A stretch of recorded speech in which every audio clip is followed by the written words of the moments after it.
Welcome back. Hello, Ellen. Hi, Jayson. Okay, we've got some issues that couples have. Is that right? Yeah. Okay. Some kind of, I don't know, typical. Yeah, typical things we observe as we work with couples and humans.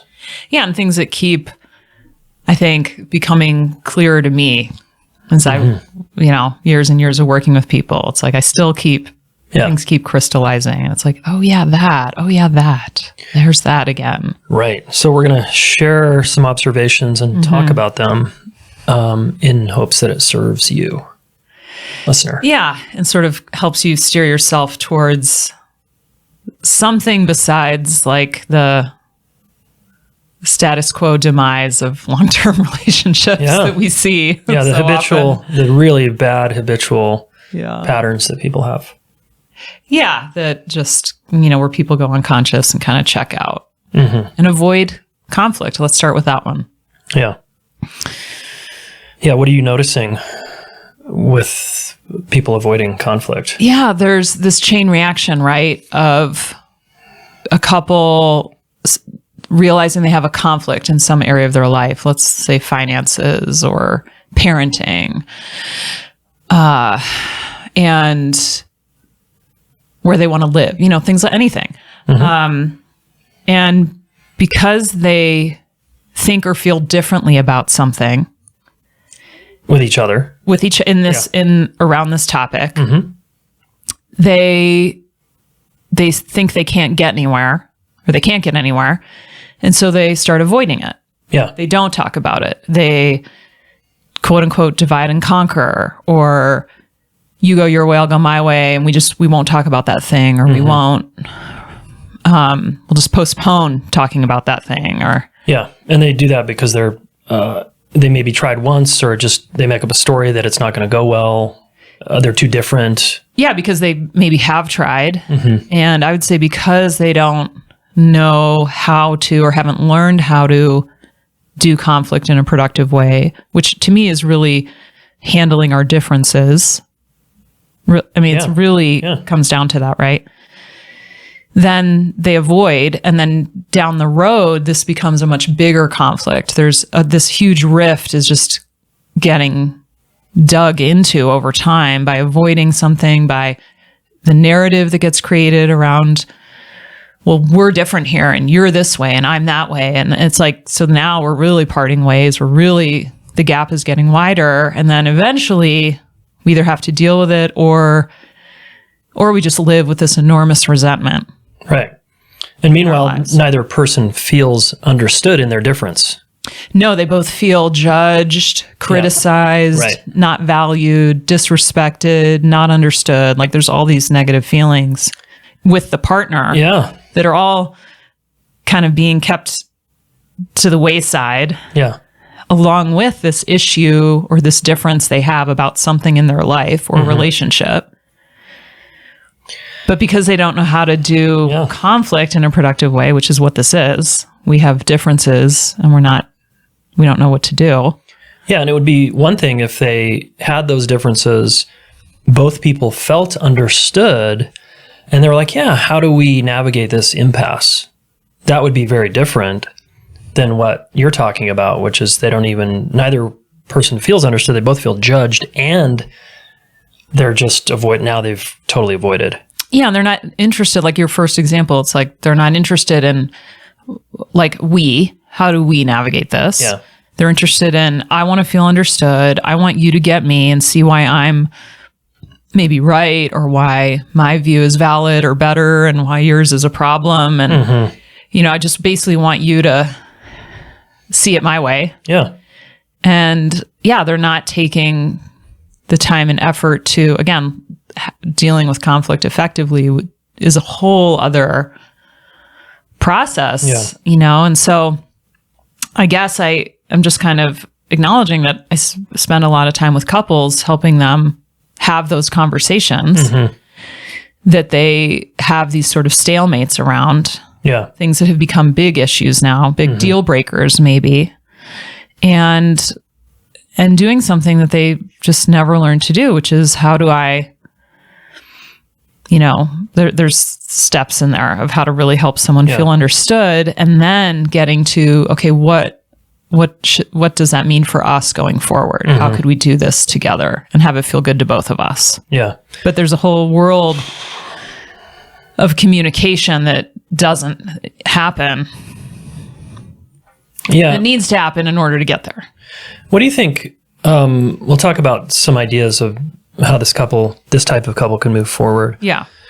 But it seems so sad to me that well-intentioned people can't figure this out, and they have they have one negative experience, a few, many, and then they make up their mind unconsciously, usually, not consciously. Hey, let's not talk about this anymore. Yeah, they actually just kind of get quiet and divide and conquer and just live their lives and raise the kids or whatever. Like what do you think happens to couples that just fall into that hole? When they could just do a couple little things. Oh, yeah. And their life would change. Life would change. Relationship would change. I mean, I think it's multifaceted. I feel like, these are all smart, great people that are struggling with this, that have a lot of good happening in their lives. And I think what went wrong was they, number one, didn't grow up getting a lot of practice with this, with how to handle differences. I feel this way, you feel that way. I think this, you think that. How are we going to, in your home when growing up, how are we going to work together? And as kids, kids and parents, it's different than partners, because parents are the leaders. And so they're sort of, it's their value system leading everybody. But as partners, you are supposed to be doing that together. So I think it comes from people never having good modeling. They didn't see parents that were collaborative and transparent and sensitive to each other. And then they didn't have that experience. They weren't handled their differences or the ways they were different from their parent, or maybe seen as a problem or something to change about themselves.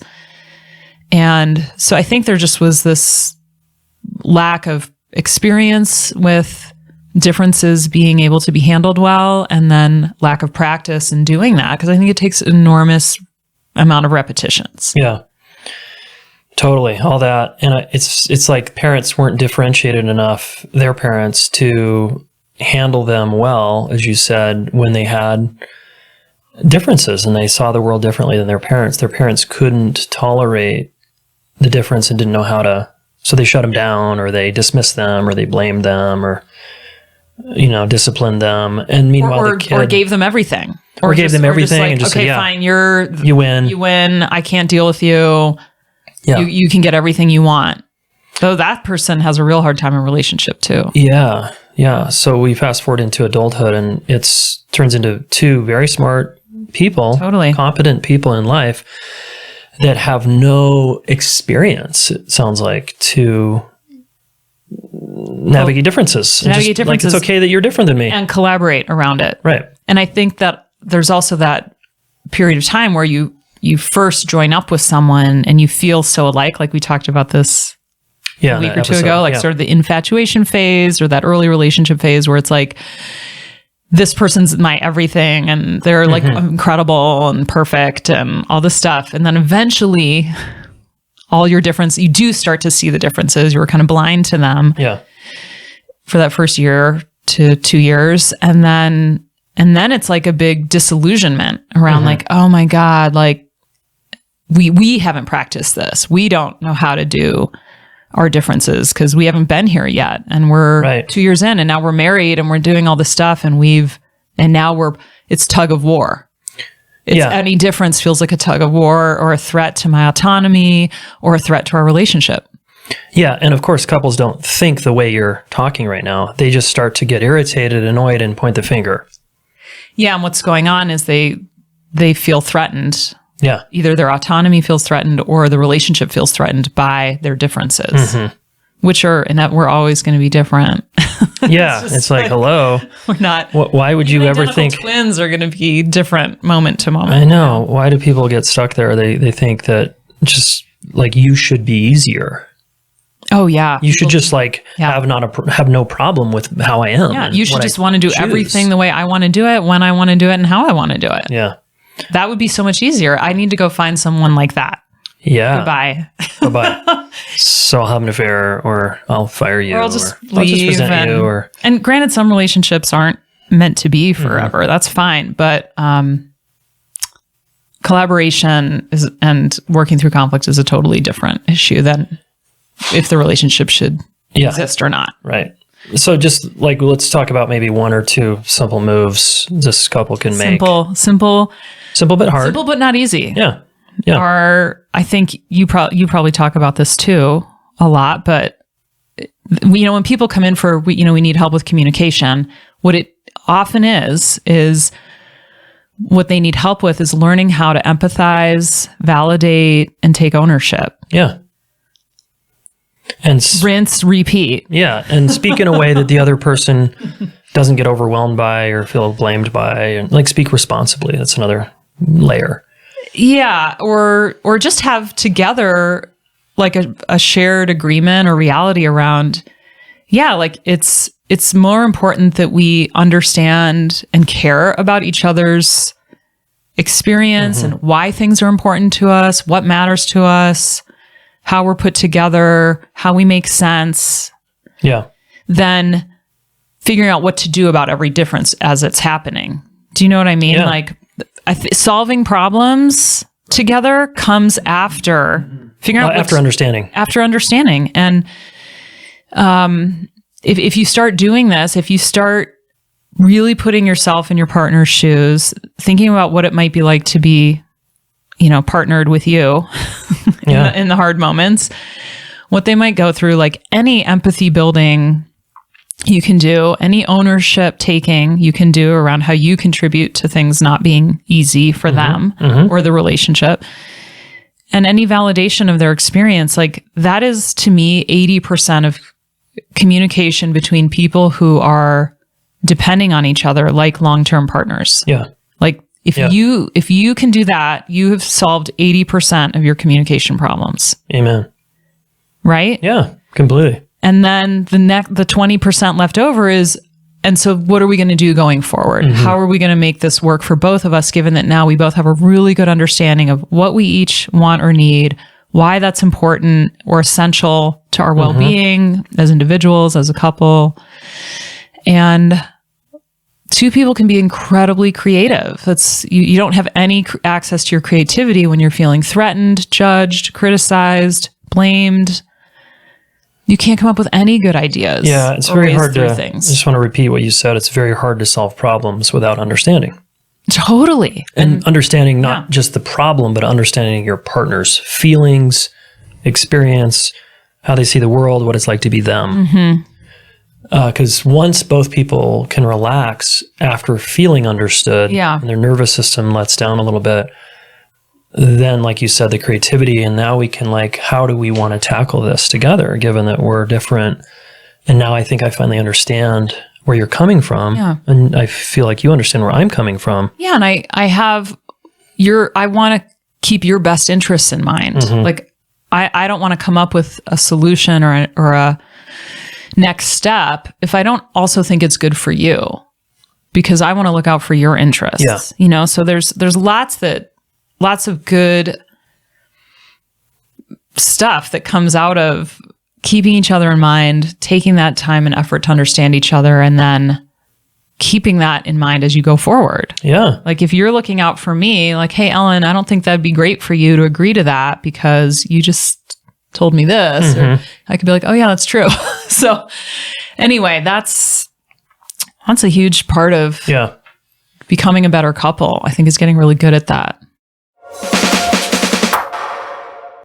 Hey, if you want to uplevel your life, your relationship life specifically, I want you to consider our Relationship Mastery program. It's 9 months of complete transformation where you become a better listener, a better communicator. You learn how to have secure relationships and you get an experiential taste of that. You feel seen and supported and challenged to reach your relationship goals. And really, you become a better communicator. So many people have gone through this course now. And we have a done with you version of it now, which is amazing, where you get assigned a private relationship coach. You get to do live group coaching with me once a month and ask me anything you want. There's office hours where you get to meet with one of our coaches to nerd out on the curriculum. And the community is very strong. And these are people who care a lot about relationships, and they want to get what they want to get, which is they want to be in a relationship and not betray themselves, right? They want to get the relationship they want while being true to themselves. That's what most of us want. And this course is the path for you to get that. Here's what one of our participants in the past has said about this course. What I would say to people that have been listening to the podcast but aren't ready to take that final step into joining the course, the most powerful thing has been like the partner calls.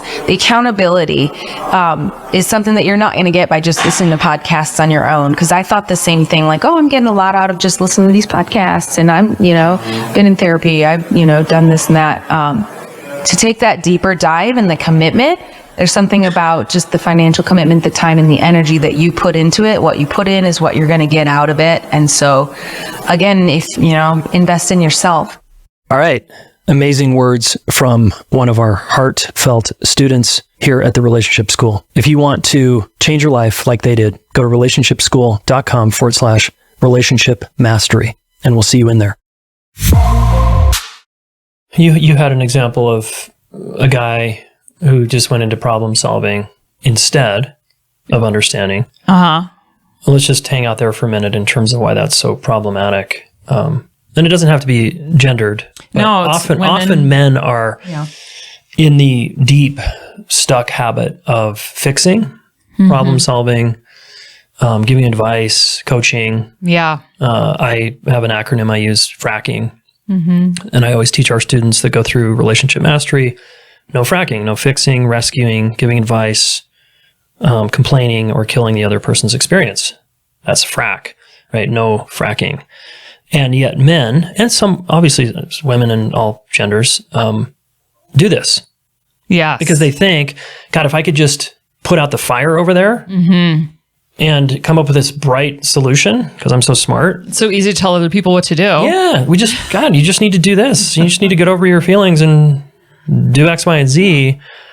And man, I've had to learn that so many times with you over many years that most of the time doesn't go anywhere.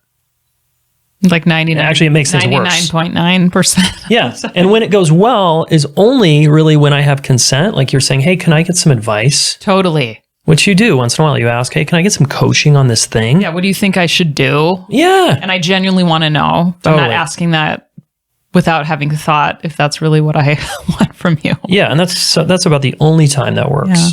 Yeah. Or I need your help with how to do this. Yeah. Yeah. Totally. Yeah.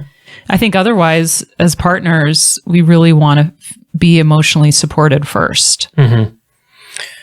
Yes. And support doesn't look like, it doesn't mean, oh, you're right for all your feelings. Again, people struggle with that. They're like, if I emotionally support you, then you win somehow, and your feelings are right and mine are wrong. And I'm not talking about that either. Yeah. It's like just the better is feeling emotionally understood and that my experience is valid. And it matters. And it makes sense. And like, because you know me so well and care about me, you actually have the capacity to understand me more than anyone else on the planet, which is such a cool thing with a partner. Yeah. So people are really underutilizing that part of their relationship. Yeah. They're sort of not doing much of that at all, if at all. Yeah, completely. Yeah. So skip the problem solving, and we're always coming back to double down on understanding. Like that's 80% of where your effort should be is on, let me see if I really understand where you're coming from and why this is important to you, what it is about for you, all that. And I've got many YouTube videos, podcasts, and a book on understanding people. Okay. It's chapter 11 of my book, LUFU. Yeah. Listen until they feel understood. That's a great primer for you. Yeah. And really there's three key skills that Ellen mentioned, which is validation, empathy, and ownership. Yeah. Those three with an intimate partner can go just move mountains. Yeah. Move mountains. Yeah. So such glue. There's such glue in that process for a couple. Yeah. Yeah. What else? I think there's a couple other things we could hang around and talk about here. Yeah. From my notes. Yeah. We take sometimes when we're Well, like I'm teaching or seeing clients, or Ellen's seeing clients, we take notes. Yeah, take notes on things. So I think maybe we spoke to this already. You tell me, but just how when you can't really do conflict in a productive way, you avoid it, or you don't believe it's going to go anywhere. We're different. We got to just stop and go the other direction. Yeah. You can't plan your future. You can't talk about and cultivate a shared vision for life, because you're going to be incorporating both of your ideas and visions into a shared idea and vision of your future, your relationship, your life. Yes, you're individuals. You have your own individual pieces there, but together as a couple, there's a shared life that's happening, and you can't plan for that. You can't really have those ongoing conversations and creating that if you can't accept and make room for, of course, you're going to be different, and there's going to be different ideas and different wants and needs, and that is not a problem. That actually could be, again, creatively, that could be, it just adds so much more to your life that you didn't even know was possible because it wasn't what you thought of or needed or wanted. And yet it totally could serve or enhance your life experience. So that's right. Anyway, just wanted to add that. Yeah. I completely agree. I think not learning the conflict repair cycle and knowing how to engage in a constructive way, it's probably always going to be uncomfortable, but in a constructive way, it just greatly inhibits the potential of the relationship. Yeah. The vision, the planning, where you want to go, the future. Yes. 100%. Yeah. And then I just had one other idea maybe to mention here today, which was how, couples that have become mostly like fixers, problem solvers, avoiders of empathy, and they mostly, a problem comes up and they're just like, well, let's just do that, or fine, you do that, or, they don't actually understand each other. They're just fixing and problems along the way. Duct taping shit. There are people who really need to work on empathy and understanding, right? Like they need to, I'm like, this is like 80% of what we're doing now when it comes to conversations. And then I also think there's a vice versa, because I've seen people who are in relationships where they have so much understanding and empathy for their partner. They'll come in saying, well, my partner has been through all these challenges or traumas, or has all this stress or difficulty, and really can tell you all about how they work and who they are and why, more understanding than their partner even has of themselves, right? Yeah. And I think they need to work on like taking action and kind of problem solving. I actually think that it depends on the relationship and the person, but sometimes people kind of have too much understanding of their partner, and therefore their relationship is also stuck in a different way. Yeah. Because they're trying to kind of tiptoe around, and they're walking on eggshells, and they like they're always trying to figure out how to deal with this kind of quote unquote difficult or sensitive or traumatized person. And they're leading with all this understanding and empathy, but they're not actually taking action for themselves. Like, it looks more like having some boundaries, having some limits. Like, here's the kind of relationship I want. Here's what I don't want. Like, there's some kind of problem solving in there that I think some couples, or usually it's an individual at this point coming in for help, needs support with. Yeah. It's like, okay, you've got tons of understanding and empathy for your partner.